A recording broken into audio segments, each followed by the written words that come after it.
Mini has adapted the Cooper SE electric hatchback for drivers with disabilities. A special set of parts allows people with missing or paralyzed legs to drive the hatchback. Driving instructor Tina Schmidt-Kindle, who herself moves in a wheelchair, took part in the development.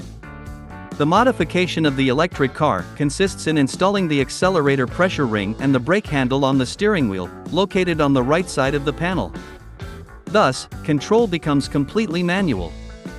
For safety reasons, the set also includes a partition that covers the normal pedals.